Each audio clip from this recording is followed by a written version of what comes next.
I'm very honored to be with you, Andrew.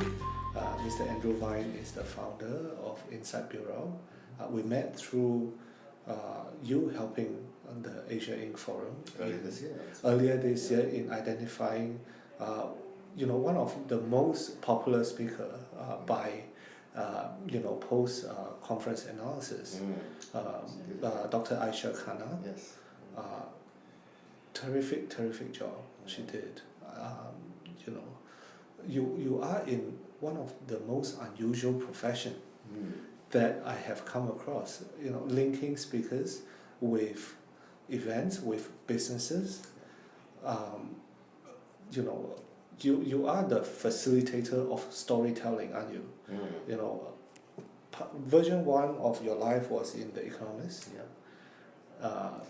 And now you are a distributor of story.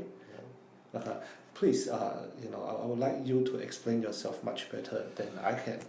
Well, I certainly didn't wake up, as a youngster thinking that one day I'll set up a speaking bureau. It's one of those things that kind of comes along. So it's not a dream? Well, I didn't even know that this type of business existed. I mean, it's one of those things that I kind of developed into.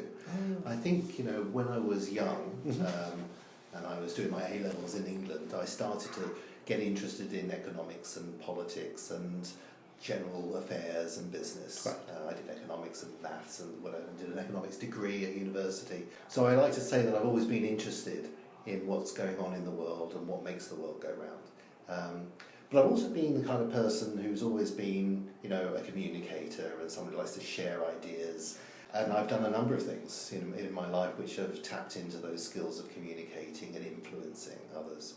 But actually, if you combine those two together, the things that are happening in the world and the power of communicating, this is basically what I'm doing today. So in a way, I like to say I've got my dream job. It's just that I didn't dream about it when I was much younger. So there are managers for singers, artists. You are managers for talent. In the very essence of the word, that spread ideas. Yeah, and of course we are, the catalyst, the thing that makes things happen, but we're invisible to the world. This work that we do, often we get the knowledge that things have gone well, but we don't always get the credit for it because we're all behind the scenes. The unsung hero. Our job is to make other people look good. Our job is to allow things to happen, and then we retire and we let it happen. So I spent some time in the Air Force as well. I was a RAF pilot for a short while.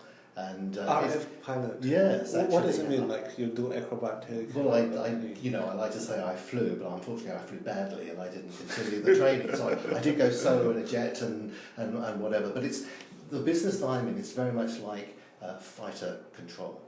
How so? You send the pilots out in their planes. You lose radio silence. You go into radio silence, and then you come back and say mission accomplished. Right. But all the planning that has to go involved. That needs to get involved to make that happen. I remember how diligent you and your team were. Speaking of all the planning, every process of the way, there's nothing you don't think about. From having someone to pick up the speaker from the airport to all the details that goes into managing and making sure that they have a great experience. And to you, both the client is both. The people, the conference company that engage you, as well as the speaker as well. Is it not? It is. I mean, at the end of the day, the very basics have got to be there in terms of having the right person do the right thing for the right audience. Right. But in making it all actually happen, there's also little bits and pieces that go together as well to make it a success. I mean, we've been doing this now for 12 years. So, we built up this expertise. Interestingly, no one taught us how to do this stuff. It's been obvious work that it's been obvious about what we. So there was no white paper. No, there's no manual. So you should be writing one now. Well, I did actually write a book. I wrote a book called Honestly Speaking, which shares the insider secrets to hiring professional speakers. Wow. And I wrote that because nobody else had. The book is about. It's simply about how to go about engaging professional speakers to create the right. What are the top 3 tips? Well, Number one, I would say, is you have to be prepared to invest. So I mean, nothing comes for free in this world. So It's skin in the game. So I think this is one of the struggles I have. Is a lot of people are not necessarily open to the idea, and I think that's one thing. I think that the other success factor is really planning carefully what you want to achieve, because only by planning and having a proper brief, then you can make the right selection, and then you can brief your speaker to do the right thing on the day as well. And of course, paying attention, like we just said earlier, paying attention to the details of how to make it work on the day. How much time do you have to spend on spotting talents? I mean, do you go to conferences from one to another? Do you go to... So you'll be interested to hear that I actually don't do that much talent spotting, for two reasons. One, when you have a stable of people that you have already identified and you're working with, one of your priorities is to do as much good work with those good people. Yeah. And the other thing I would say is that often the talent comes to you. Now, we get many more invitations to join the Bureau by speakers than we can possibly handle.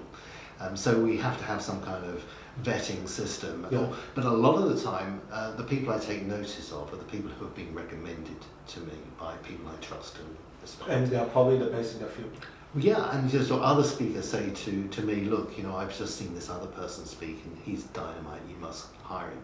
So of course these days you can do your own homework just like a client can in terms before they're hired. Going on YouTube. Well, yes, I mean, once upon a time the video really didn't exist. So has technology enabled or make your business or threatened your business? This is a question I get asked a lot, and I'll tell you a little story. Yes, that when please. I was at the Economist Group, we were running conferences. I ran economist conferences for the Economist Group, and we were worried about what the internet was going to do. And people were saying, this is the end of conferences, get ready for a world of the webinar and everything else. And I was a little skeptical because I think that fundamentally what matters is humans engaging with other humans. Right. And I think that the interface of distance over a machine, I think, has its limitations. So the big disruption hasn't really happened. Yes, you can do video conferencing and you can do webinars and you can do other things that are all very clever stuff. But do they really replace conferences and customer events and other kind of company meetings? No, no, they don't. I mean, if there's SARS or some kind of disaster and you can't travel, yeah, it's the next best thing that you can do. No, but to your question, point, yes. Can it enhance the experience? Absolutely, and this is what we've seen for sure.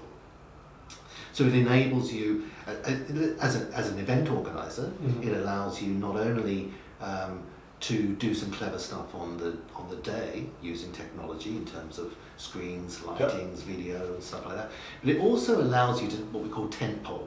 It's activities that you can do leading up to the event and then leading away from it as well, which means that you go from what conferences and events used to be was a one-day discrete event, and then you go a year and come back again and there's one event. Now you can start to get people's interest, pique their interest. So it's building a community, isn't it? So I have organisers all the time that say, even in their contracts, yes, we'll hire this speaker for this 1 hour presentation, but they must write a blog with us and they must do some video thing leading up to. Right. On the day we want to do an interview, and then maybe there's something else that we can do. That way, there's little stepping stones that they can build leading up to and away from their event. And it's a comprehensive experience. It keeps a much more continuous engagement as opposed to a discrete one. So that's a very clever use of technology. Obviously, video is key, but also polling. Instant getting the sense of the room, teasing out questions, especially when an audience is a little bit shy, and in this part of the world not everybody likes to stand up and ask questions. Not everyone is as bold as Brits and Americans, right? So this is what we have to deal with as well. My question to you just now was more so about how technology has disrupted your business 12 years ago. So let's say today, if I want to find a speaker, I can go on YouTube and find their email and approach them, right? Yes, well, that's true. Why would I have to go through you? Is it a threat to your business? Yes. Or? So the first threat was to the events itself. The second threat is to our business model as well, because I think before the internet came along, how people hired speakers, I have no idea. I think it must have been a very localized business. Very word of mouth driven. But now it's quite easy to set up a bureau. We are operating all over the world from Singapore, right? So although we are incorporated in the UK as well, essentially most happens here. And so it's not just Singapore. Singapore's about 20% of our work. Asia's about half, or 55, 60% maybe.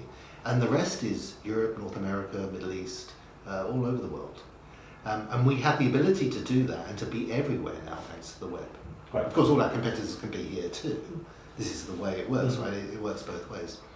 But in terms of communicating with speakers, as you specifically that question, yes, the internet and things like LinkedIn and Facebook and whatever has blown the world apart. Yep. So on the face of it, it seems very easy for people to get in touch with the speakers, but they then get inundated with requests and they don't really know who it is that's asking them. So they still need some mechanism to be able to work out whether a request is serious, whether people have really got budget for this in the end, whether the event is worthy of their time and everything like that. So whether they build up a little army of people in their own business, and some speakers have businesses, or whether they rely on people like us to do that job for them, I think they're, the more the world is open, the more difficult and cluttered it is they're being inundated by.